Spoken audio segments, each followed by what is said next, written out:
Então eu queria começar com uma pergunta que, pelo menos eu me faço esse tipo de pergunta, em relação a como o tempo parece acelerar à medida que a nossa rotina aumenta de ritmo. Eu não sei se você já chegou a esse tipo de reflexão, que o tempo parece voar.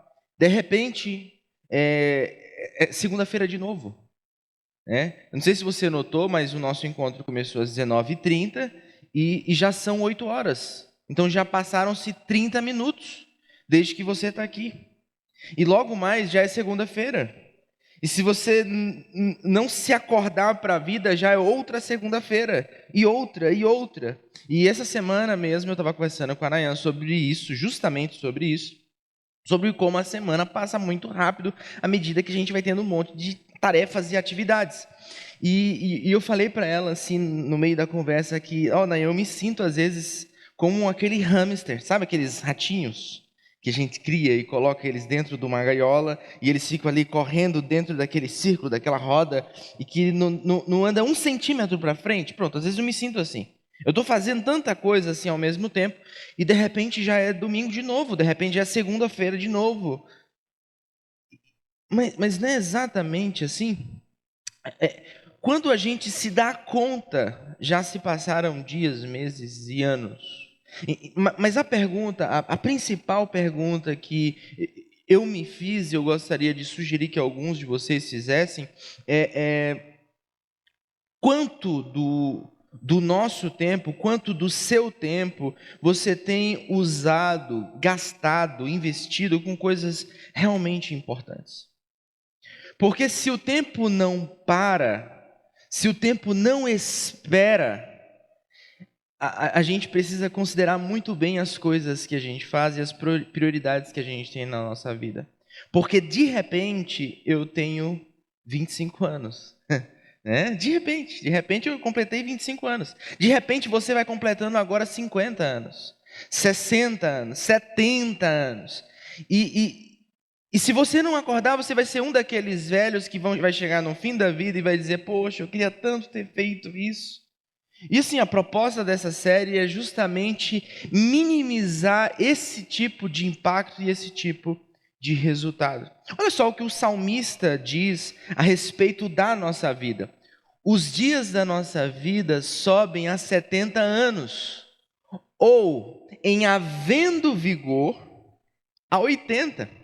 Neste caso, o melhor deles é canseira e enfado, porque tudo passa rapidamente e nós voamos. A vida passa, o tempo não espera. O tempo não para. Então, o que a gente está fazendo da vida? Ou pelo menos quanto do nosso tempo nós temos utilizado com coisas realmente importantes? E pensando sobre isso, um grande estudioso da gestão do tempo, o Christian Barbosa, ele escreveu muito, ele gastou muito tempo da sua vida se dedicando a pesquisas, a entrevistar pessoas, a avaliar pessoas a respeito de como elas lidam com o seu tempo. Especialmente nesse livro, A Tríade do Tempo, ele aborda a metodologia que governa toda a sua pesquisa, todos os insights que ele tem de pesquisa, que é encarar a nossa gestão de tempo a partir de esferas específicas.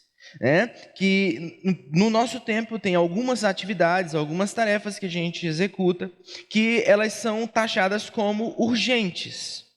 E com urgentes ele pensa nessas atividades que o prazo acabou ou está prestes a acabar. São tarefas para ontem.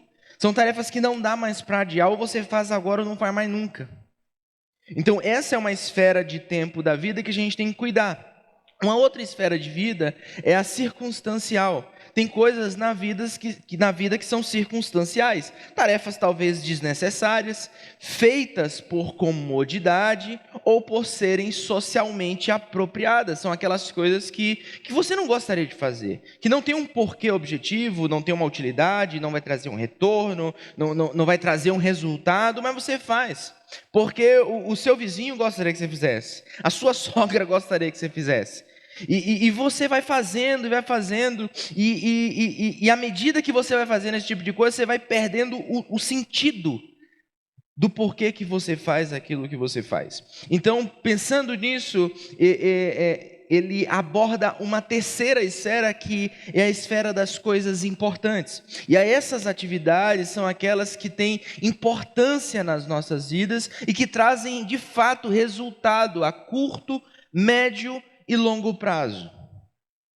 E à medida que o Christian vai montando o estudo, traçando o perfil de personalidade das pessoas, ele vai chegando a algumas conclusões. E se você, por exemplo, gasta muito mais do seu tempo em tarefas dentro desse ambiente da esfera urgente, e talvez o seu segundo lugar aí sejam atividades circunstanciais e um pouquinho de coisas importantes, você se encaixa no perfil da tríade do super-homem, ou da Mulher Maravilha, né? Como queira pensar.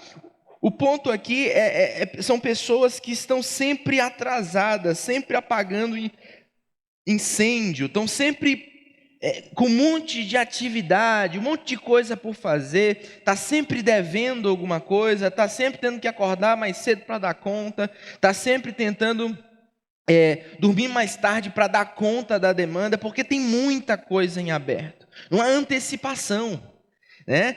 E essas pessoas vivem correndo, né? Vivem correndo. Eu me sinto muito isso. Tem muita coisa urgente acontecendo. Então você está sempre correndo. O tempo voa para essas pessoas. Mas ainda assim, tem aquelas pessoas que gastam muito tempo e focam muito tempo em coisas circunstanciais, suprindo demanda alheia. O outro poderia fazer, mas aí terceiriza para ti e você aceita. São um monte de atividades que você faz que não precisava fazer. São tarefas desnecessárias. E aí aquelas coisas que são realmente importantes, você vai deixando para depois, e já se passaram 15 anos. Entendeu? Então é a tríade do Homer Simpson. Você sabe, você assistiu o Simpson? O Homer Simpson é aquele cara que ele trabalha na empresa que ele não gosta, ele não gosta de estar com a família, ele é um cara que a única alegria dele é ir para o bar dele e tomar a cervejinha dele e ficar de boa. E ele não ganha nada com isso. É algo absolutamente circunstancial. O Homer Simpson, ele vive à mercê do patrão, do emprego, da esposa, dos filhos, ele não tem vida. Ele só reclama, ele só critica, ele vai vivendo, circunstancialmente. As circunstâncias determinam que ele é. E ainda tem aqueles que conseguem equilibrar muito bem entre aquilo que é urgente e aquilo que é circunstancial, mas ainda assim, o elemento que é o importante da nossa equação é minimizado. Ele está dividido entre apagar incêndios e suprir as outras pessoas, ou fazer tarefas desnecessárias, ou ir naquelas festas de família, sabe, que não tem sentido nenhum, mas a gente vai. Pois é o equilibrista aqui. Está sempre muito cansado, está sempre muito sem sentido. Então o Christian, ele dá uma direção para nós, dizendo que a tríade ideal, o padrão, né? E eu sei que talvez muitos de nós nunca vai chegar nisso, mas pelo menos a gente tem um padrão, a gente sabe onde a gente quer. E ele diz, baseado nos estudos deles, que não tem como você fugir dessas esferas. Cedo ou tarde você está fazendo alguma coisa entre urgente, circunstancial ou importante, mas a gente precisa focar naquilo que é importante. Na conta do Christian, pelo menos 70% do nosso tempo deve ser gasto com tarefas, atividades importantes. 20% com coisas urgentes. E no máximo 10% com coisas circunstanciais.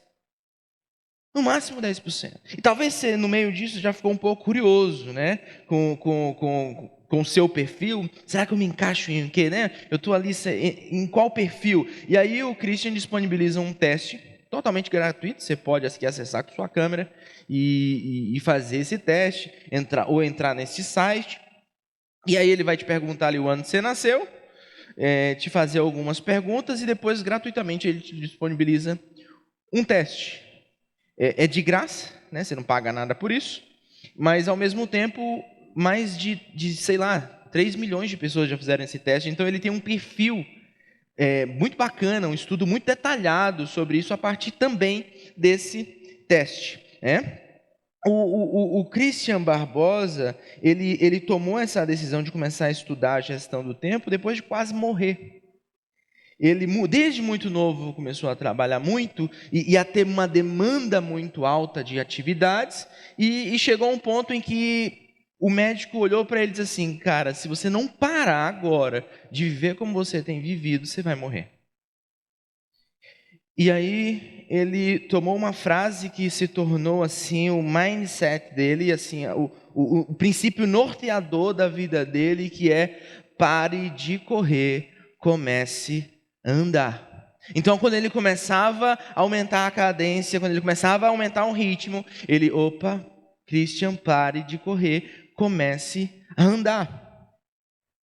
E muita gente precisa fazer isso, muita gente precisa começar a parar de correr e começar a andar de fato. Mas eu queria uma atenção ainda para um outro grupo de pessoas, né? Alguns realmente precisam parar de correr, mas tem um outro grupo de pessoas, muita gente boa, são pessoas maravilhosas que elas precisam de um outro tipo de conselho. Então pensa comigo em primeiro lugar. A gente hoje tem uma expectativa de vida, o brasileiro, o homem de 77 anos e a mulher de 80 anos, né? As mulheres sempre vivem mais, né? Acho que os homens vivem uma vida mais arriscada, não sei o que é. Ou são podres mesmo, né? Enfim, o ponto é que a gente viveria em média ali vamos botar uns 75 anos para poder eu conseguir fazer a conta bonitinha, né? 75 anos, a gente vive, tudo bem. Segundo o pessoal aí da área de saúde, recomenda, é um conselho, que você durma em média 8 horas por dia. Eu não sei como é que você vai conseguir fazer isso, mas enfim, né? 8 horas por dia. 8 horas por dia corresponde a 1/3 do dia, né? Então, de 24 horas que um dia tem, 8 horas é 1/3 disso. Então, se eu vivo 75 anos e eu decido obedecer ou seguir o conselho desse profissional de saúde, eu vou passar 25 anos dormindo. Já pensou nisso? 25 anos. Eu acho muito tempo. Eu acho muito tempo. Mas, enfim, cada um, né, tem as suas preferências.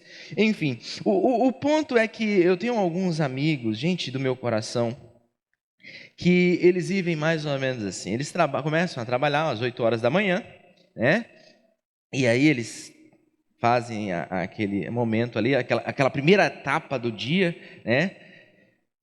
Em tese trabalham 4 horas na manhã, né? Em tese, né? Porque tem muitas coisas, muitas distrações, né? As redes sociais hoje distraem a gente. Mas enfim, quando dá exatos meio-dia, começa aquele tumulto, né? Se você tenta sair na cidade, é uma loucura, né? É um caos, porque está todo mundo correndo, né? Todo mundo tentando chegar mais rápido em algum lugar.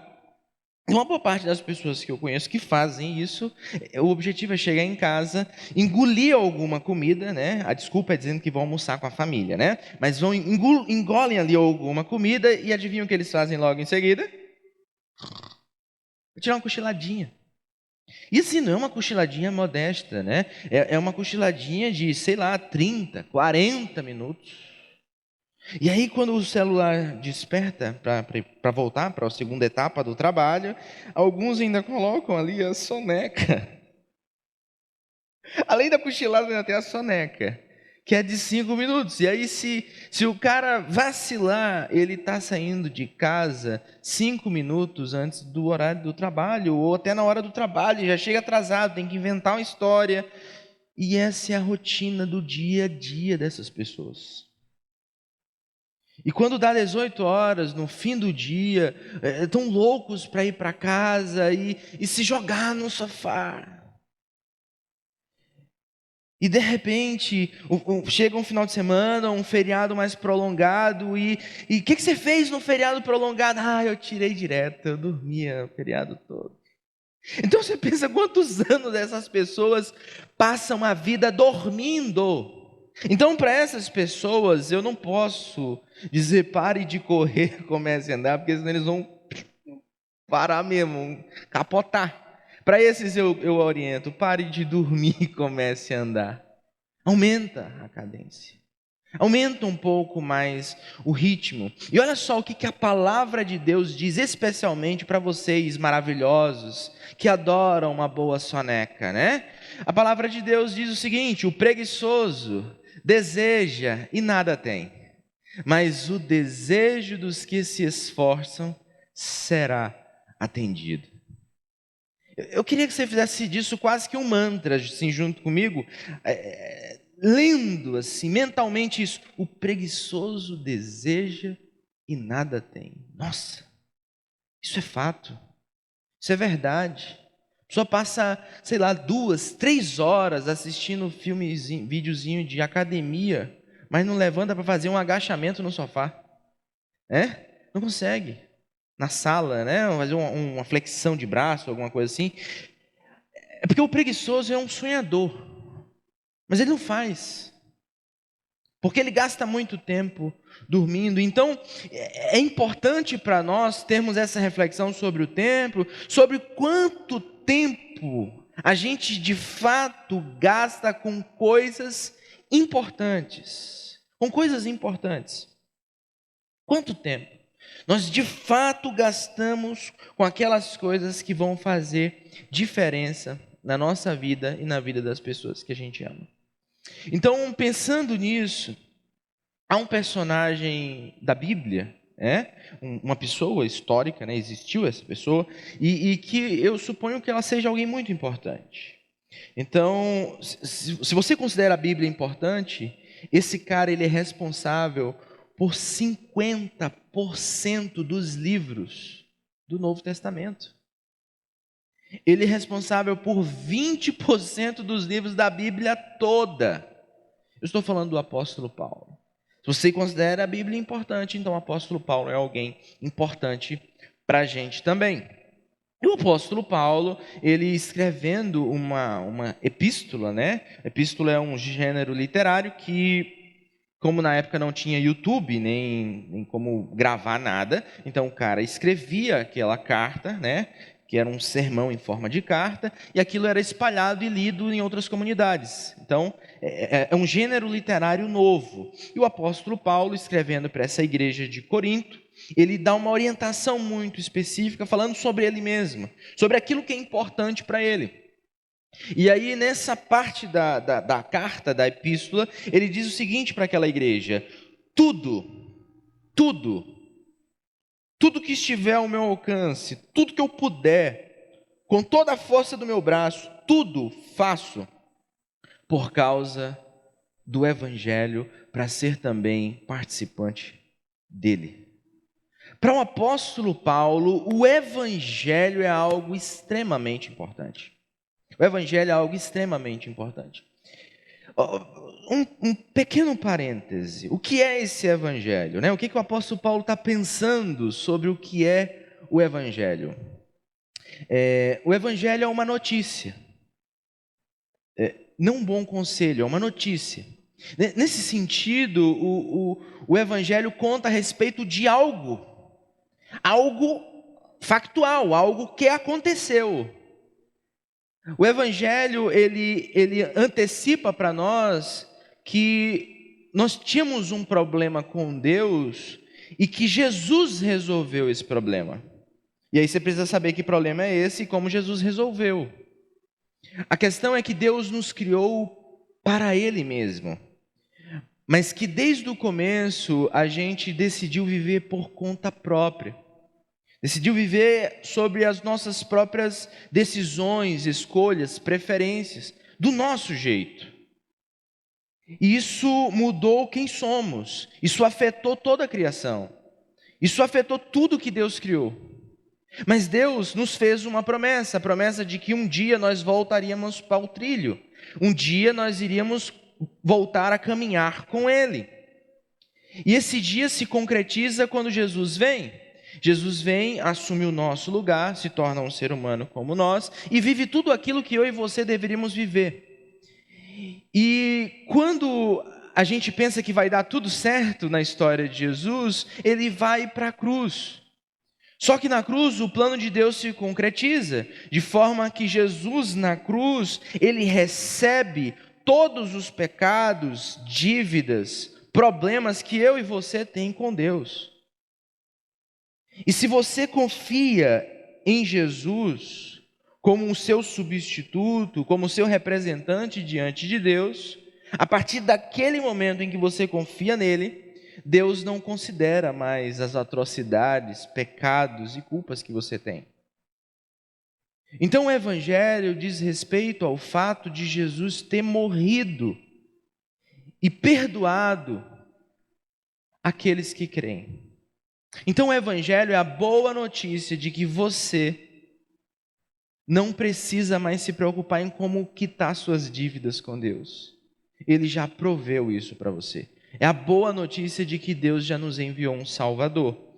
E quando o apóstolo Paulo, por exemplo, ele é chamado, esse primeiro momento que ele tem de conexão com Deus de fato, Deus disse a respeito do Paulo o seguinte: vá, está falando com outro cara que vai mandar um recado para o Paulo, porque este, no caso Paulo, é para mim um instrumento escolhido para levar o meu nome diante dos gentios e reis, bem como diante dos filhos de Israel. O Paulo é aquele por intermédio de quem pessoas importantes e estratégicas da sua época vão ouvir o Evangelho. Não é à toa que ele escreve aos Romanos e diz: olha, eu não me envergonho do Evangelho, porque é o poder de Deus para a salvação de todo aquele que crê, primeiro do judeu e também do grego. O Evangelho para o Paulo é algo extremamente importante. Por isso que ele diz: faço tudo por causa do Evangelho. Qualquer coisa. E no próximo versículo ele começa a usar uma imagem, ele cria um esquema, porque as pessoas de Corinto, elas estavam muito situadas nos esportes. Em Corinto tinha a segunda competição mais importante de toda a Grécia, a primeira as Olimpíadas. E essa competição era conhecida e desejada pelos coríntios. E olha só o que o Paulo faz, utilizando essa imagem de esporte. Ele fala o seguinte: vocês não sabem que os que correm no estádio, todos na verdade correm, mas um só leva o prêmio? Não é uma competição e todo mundo tenta fazer o melhor de si para ver se consegue chegar lá? Vocês não sabem que é assim que funciona? Então corram de tal forma que ganhem o prêmio. Dê o melhor de si nessa corrida, façam todo o seu potencial. E o prêmio na Grécia Antiga são os louros. É uma coroa feita de planta, que em pouco tempo murcha. E por isso, o Paulo, ele pensando nessa figura do atleta, ele continua dizendo: olha, todo atleta em tudo se domina, em tudo. Os atletas, para alcançar uma coroa de louros, corruptível, que vai murchar, que vai acabar. Nós, porém, a incorruptível. Então esses caras, para vencer um campeonato, para ganhar uma medalha, um troféu, talvez um aplauso ali temporário de 2 minutos, eles mudam todo o seu estilo de vida, eles mudam toda a sua alimentação, eles mudam o horário de dormir e acordar, eles se vestem diferente, eles têm que ter um jeito de se portar diferente. Em ambientes sociais, eles têm que recusar um monte de coisa. As canapézinhos, um negocinho, a cervejinha. Tem que abrir mão, cara. Porque ele tem em mente o desafio de completar uma prova, de vencer uma prova. Então, se para algo temporário, limitado, há tanta dedicação, o apóstolo Paulo diz, da mesma forma, por conta do resultado que a gente está esperando, a gente precisa se dedicar muito mais. A gente está olhando um tipo de coroa que não murcha. E olha só o que o escritor de Eclesiastes fala a respeito de nós seres humanos. Ele começa dizendo o seguinte: olha, Deus fez tudo formoso no seu devido tempo, mas também pôs a eternidade no coração do ser humano. O que isso significa?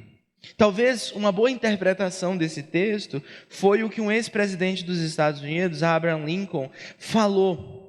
Ele disse o seguinte: olha, Deus certamente não teria criado um ser como o homem para existir somente por um dia. Não, não, o homem foi feito para a eternidade. O homem foi feito para a eternidade. É como se tivesse algo no nosso DNA que mostrasse a nossa necessidade de estar com o Criador. Como eu já disse, nós somos criados por Ele, para Ele. O natural, o normal para nós seria ao final de cada tarde estarmos de mãos dadas com o nosso Criador, conversando sobre como foi o nosso dia. Esse era o normal, ao final de cada tarde. Era o que acontecia no jardim, quando Deus criou aquele primeiro casal. Esse seria o nosso padrão. Então a gente sente falta de Deus, a gente sente falta de estar com Ele, a gente sente falta de ter essa conexão plena com Ele.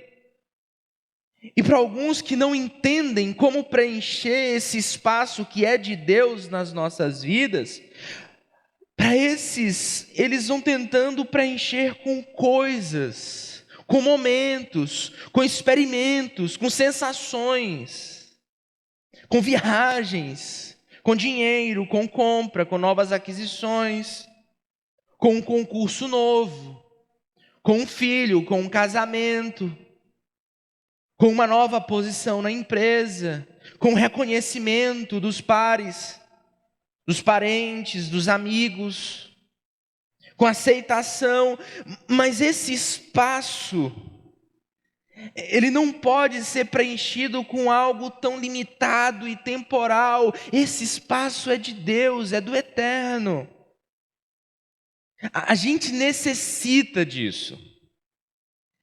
Então, nesse sentido, nós estamos dormindo para as realidades eternas. Alguns de nós estão correndo na direção errada. Então, para essas pessoas, eu orientaria com muito carinho: pare de dormir para assuntos desse tipo e comece a andar. Comece a andar com valores eternos em vista. Quando a Betânia surgiu nos Estados Unidos, eu tinha uma capela um pouco mais organizadinha que essa, e assim na parte alta da capela estava escrito: viva com valores eternos em vista. E é interessante nós considerarmos isso, porque é muito fácil nós focarmos no aqui e agora e esquecermos de quem somos. E talvez por isso nosso Senhor Jesus Cristo, com muito carinho, em Lucas capítulo 14, ele começa a falar ali com aqueles primeiros discípulos, e as palavras de Jesus talvez soe para você bem corporativo, né? E muita gente do mundo coach e do mundo administrativo gospel usa esse texto aqui para falar de planejamento estratégico, metas, não sei o quê. E eu queria ler com vocês esse texto para a gente pensar um pouquinho nesse tema. Olha só o que Jesus fala: pois qual de vocês, pretendendo construir uma torre, não se assenta primeiro para calcular a despesa e verificar se tem os meios para concluir a danada da torre? para não acontecer que, tendo lançado os alicerces e não podendo terminar a tal construção, todos os que a virem não zombem dele, dizendo: este homem, esta mulher, começou a construir, mas não pôde terminar. Não se planejou, não se organizou, não pensou no passo a passo, não considerou o processo. Ó, tá vendo? É o tipo de pessoa que começa e não termina. Então, para prever isso, a gente faz o que primeiro? A gente assenta, calcula os custos, vê se é possível, se é viável. Então, a gente dá o passo. Ok? E Jesus usou ainda uma outra imagem. Ou qual é o rei que, indo combater outro rei, não se assenta primeiro para calcular, para ver se vai conseguir vencer. Só que assim, o contexto aqui não é o mundo corporativo. Jesus está mandando e está falando para esses discípulos que eles precisam assentar primeiro, que eles precisam planejar, mas Jesus está falando de quê? Olha o contexto, alguns versículos acima, Jesus está dizendo: se alguém vem a mim e não me ama, mais do que ama o seu pai, a sua mãe, a sua mulher, os seus filhos, os seus irmãos, as suas irmãs e até a sua própria vida, não pode ser meu discípulo. Jesus está sendo muito claro aqui. Se eu não estou em primeiro lugar na sua vida, você não pode ser meu discípulo. A gente tem uma cultura, principalmente a gente aqui do grupo religioso, né? A gente tem uma cultura que a gente faz mais ou menos assim. E eu passei muitos anos pensando dessa forma. Primeiramente Deus, em segundo lugar a minha esposa, em terceiro lugar o cachorro, depois os filhos, né? Tem essa ordem, né? E eu passei muito tempo pensando assim. Só que isso é uma bobagem, porque isso não é bíblico. O que é bíblico? Primeiramente Deus, depois o que Deus pensa sobre todas as outras coisas. Entendeu a diferença? É primeiramente Deus e depois o que Deus pensa sobre meu trabalho, depois o que Deus pensa sobre a minha participação numa igreja, depois o que Deus pensa sobre o meu relacionamento com a minha esposa, depois o que Deus pensa sobre o meu relacionamento e as minhas responsabilidades enquanto pai, se você é pai. É primeiro lugar Deus, segundo lugar Deus, terceiro lugar Deus, quarto lugar Deus. Não tem como tirar Deus da equação. Não é uma hierarquia nas áreas. Essa área é mais importante que essa. Não, todas as áreas são importantes, mas Deus é mais importante que tudo. E Jesus está falando isso de forma muito clara. Quem não abrir mão de tudo, quem não colocar tudo no chão e colocar Deus em primeiro lugar, não pode ser meu discípulo. Não pode ser meu discípulo. E como é que o texto termina? Como é que o contexto aqui termina? Assim, pois, versículo 33, ele já falou do planejamento e agora ele está explicando. Assim, pois, qualquer um de vocês que não renuncia tudo o que tem, não pode ser meu discípulo. Não pode ser meu discípulo. O que Jesus está falando aqui? Jesus está falando, em primeiro lugar, que seguir a Ele precisa ser tudo ou nada. Mas quando ele fala sobre assentar primeiro, quando ele fala sobre pensar em como vai ser o processo, em avaliar o custo, ele está falando que isso precisa ser algo racional. E ao longo do processo, a gente enquanto igreja, tentando encontrar adeptos, né? A igreja evangélica faz isso de forma muito legal. Ao final das pregações, alguém desenrolado que é capaz de ser bem emotivo, e atrair as pessoas, colocam assim uma musiquinha de fundo, e aí alguém vem com uma voz suave e diz: olha, você está vivendo uma vida desgraçada, e metade do pessoal está vivendo uma vida desgraçada, já está falando comigo, que está se sentindo vazio, aí outros % já estão se sentindo vazio também. Se você quer não sei o que, está querendo conquistar isso na sua vida, venha para Jesus. Ele vai te dar tudo que você está querendo. Aí a pessoa emocionada, porque está ferrada, ela vem à frente: vem aqui, levante sua mão, vem aqui, eu vou fazer uma oração por você. E o pessoal vai vindo. No geral, é uma decisão emocionada. E Jesus está sendo muito claro como os discípulos têm que decidir por Ele, têm que se assentar primeiro. Tem que planejar, porque não é fácil, não é simples. Seguir a Jesus não é uma decisão leviana. Seguir a Jesus requer tudo ou nada. Então eu preciso saber exatamente onde eu estou me metendo. E Jesus não engana ninguém, ele é muito claro. Se você não está disposto a dar tudo, você não pode ser meu discípulo. Vai fora, procura outro negócio, outra religião. Vai vivendo como você quiser, mas não com Jesus. Tudo ou nada. E você precisa fazer a conta. Eu já fiz minha conta. Eu já avaliei o custo. No passado, eu sabia do meu potencial, do que eu poderia fazer, das áreas que eu poderia atuar profissionalmente, mas eu decidi, baseado no custo que eu antecipei, eu decidi estar exatamente onde eu estou agora, fazendo exatamente o que eu estou fazendo agora. Eu entendi isso. E talvez alguns de vocês vão ter que tomar decisões em relação a isso. Vão ter que repensar algumas áreas justamente em relação a isso. Mas não como uma decisão emocionada. Vocês precisam decidir de forma racional. Vocês têm que assentar primeiro. E aí o apóstolo Paulo, pensando em todo esse contexto, ele diz: assim corro também eu, não sem meta. Eu sei para onde eu estou indo, porque eu fiz a conta, eu fiz o planejamento, eu sei o custo, eu sei o peso. Assim luto, não como desferindo golpes no ar. Eu não estou fazendo um movimento aleatório. Eu sei aonde eu quero chegar, porque eu fiz a conta. Eu avaliei o dano. Entende isso? O peso disso. O apóstolo Paulo sabe. E aí no próximo versículo ele ainda vai um pouco mais fundo quando ele diz: mas esmurro o meu corpo e o reduzo à escravidão, para que tendo pregado a outros, não venha eu mesmo a ser desqualificado. Até quanto, apóstolo Paulo, você está disposto a doar-se por causa do evangelho? Até quanto? E ele responde: até as últimas consequências. Inclusive o apóstolo Paulo em 67 morre decapitado. Literalmente ele perde a cabeça por causa do evangelho.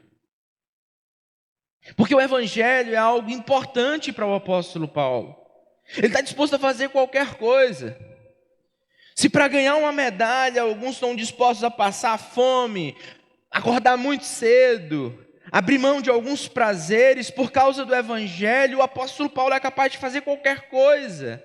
Então a pergunta é: quanto do seu tempo você de fato tem usado com coisas importantes? Quanto do seu tempo você tem gasto com coisas que vão impactar a vida de outras pessoas, ou melhor, vão impactar a eternidade de outras pessoas, a sua própria eternidade? Quanto da sua vida tem gasto com coisas realmente importantes? Sabe por que é bom a gente fazer esse tipo de pergunta? Porque o tempo não para. O tempo não te espera ter as resoluções que você precisa ter. O tempo não espera você ter os insights que você precisa ter. Se você não vai fazer isso agora, esse agora não vai voltar para você poder repensar a vida. Então, pare de dormir, comece a andar, mas andar com valores eternos em vista. Olhando para frente, a partir daquilo que de fato é importante. E para tanto, eu gostaria de terminar essa reflexão com algumas perguntas. A primeira delas é: como você reage a essa sensação do tempo passar muito rapidamente, muito, e perceber que você perdeu ou perde algumas oportunidades ou momentos importantes? Como é que você reage a isso? Aí você olhar para o momento atual e diz: poxa, se há 2 anos atrás eu tivesse continuado no inglês, hoje eu teria essa oportunidade. Cara, se há 3 anos atrás eu continuasse estudando para esse concurso, eu teria passado e hoje eu estaria nessa condição. Ah, se eu tivesse feito isso ou não tivesse feito aquilo, hoje eu estaria nesse patamar. O que você faz quando chega nesse tipo de posição? O que você faz?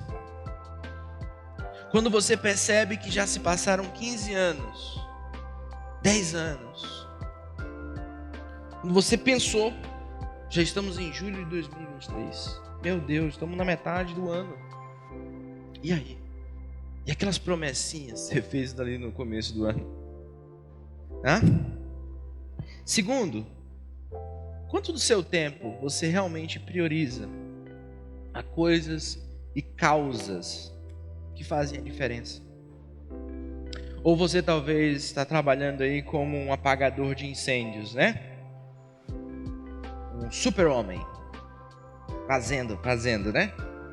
Ou então, como Homer Simpson, né? Vivendo à mercê da decisão dos outros, né? Andando de um lado para o outro.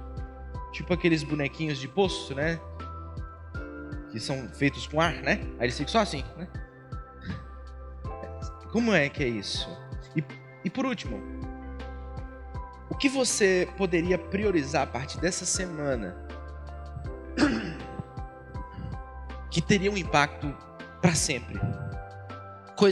A coisa importante que você priorizaria a partir dessa semana, o que seria? Você já pensou nisso? Porque assim, essa conversa aqui, ela não pode terminar aqui. O meu objetivo não é te emocionar com esse papo. O objetivo é você sair daqui tendo em mente a área, a ação, a atividade que você precisa fazer para se tornar a pessoa que você deveria se tornar e começar a impactar o seu mundo. Esse é o objetivo. O objetivo é você se tornar melhor. Não é você sair daqui feliz. É você sair daqui decidido a fazer o que você precisa fazer. Pensa sobre isso. Reflita sobre essas perguntas. E eu tenho certeza que a partir disso, a sua vida pode e vai começar a mudar e mudar para melhor. Que Deus os abençoe.